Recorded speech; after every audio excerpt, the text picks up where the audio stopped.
In the heart of New York, where skyscrapers touched the clouds and luxury cars filled the driveways of mansions, lived a millionaire businessman named Richard Collins. His wealth was known across the city. He owned multiple companies, vacation homes, and even a private jet. But despite all his success, there was a deep emptiness in his heart. His only daughter, Emily, had been unable to walk since early childhood.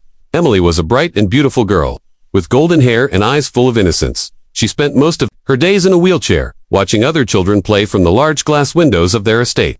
Richard and his wife, Catherine, had taken her to the best hospitals in the U.S., from Johns Hopkins to Mayo Clinic. They had consulted world-renowned doctors, specialists, and therapists. Each time, the answer was the same: she may never walk again. The family was devastated. No amount of money could buy the one thing they wanted, most of Molly's freedom: to walk, run, and live like a normal child. While Richard drowned himself in work, and Catherine often broke down in tears, there was one person in the house who refused to accept the doctor's verdict: Emily's nanny, Grace. Grace wasn't rich or highly educated. She was a middle-aged woman from a modest background who had taken care of Emily since she was a baby. For Grace, Emily wasn't just an employer's child. She was like her own daughter. Every morning, she dressed Emily with love, read her stories, and whispered in her ear, "One day, sweetheart, you're going to walk. I believe it."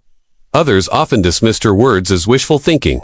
The doctors had said it was impossible, and Richard himself had asked Grace not to give Emily false hope.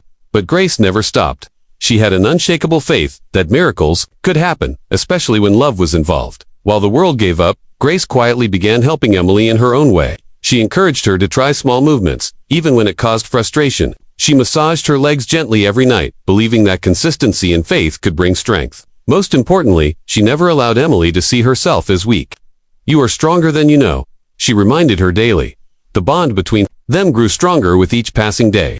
Emily trusted Grace more than anyone else because Grace didn't see her as broken. She saw her as a girl full of potential. When Emily cried about her condition, Grace would hold her tightly and say, "Sweetheart, the world may say you can't, but together we will prove them wrong." While Richard and Catherine remained doubtful, something deep inside Emily began to change. Grace's words planted a seed of courage in her heart. Though her legs were weak, her spirit was slowly becoming stronger. What no one knew at the time was that this nanny's faith would soon lead to a moment so miraculous, it would leave even the millionaire himself speechless.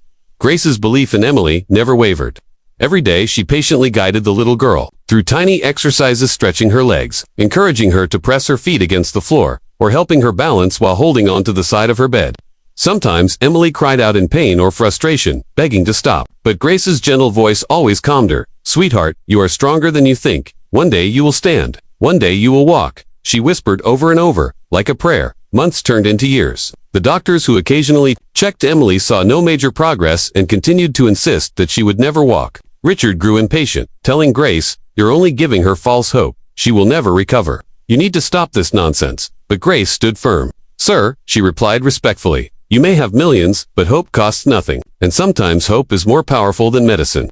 Richard didn't argue further, but he remained unconvinced. Catherine, though keener, had resigned herself to believing Emily's future was confined to a wheelchair. And then, one ordinary morning, the extraordinary happened. Grace had Emily practice standing with support, as she did every day.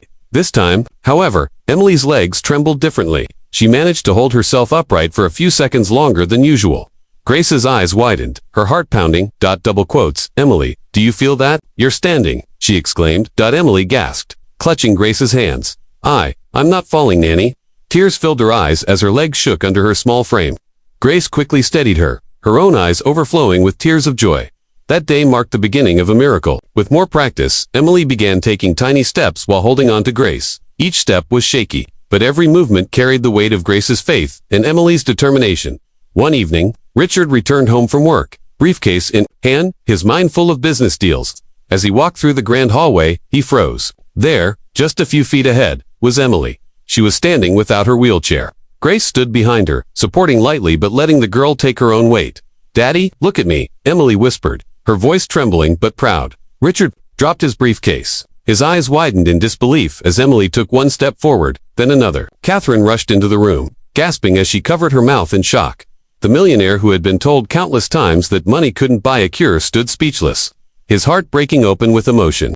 He had spent fortunes on doctors and machines, but it was Grace, the simple, faithful nanny, who had achieved the impossible. Emily reached out and hugged her father's legs. "I told you, Daddy. Nanny said I could do it." Richard knelt, holding his daughter tightly, tears streaming down his face. For the first time, he truly understood. It wasn't wealth or science that gave Emily her miracle, light was love, persistence, and a nanny's unbelievable faith.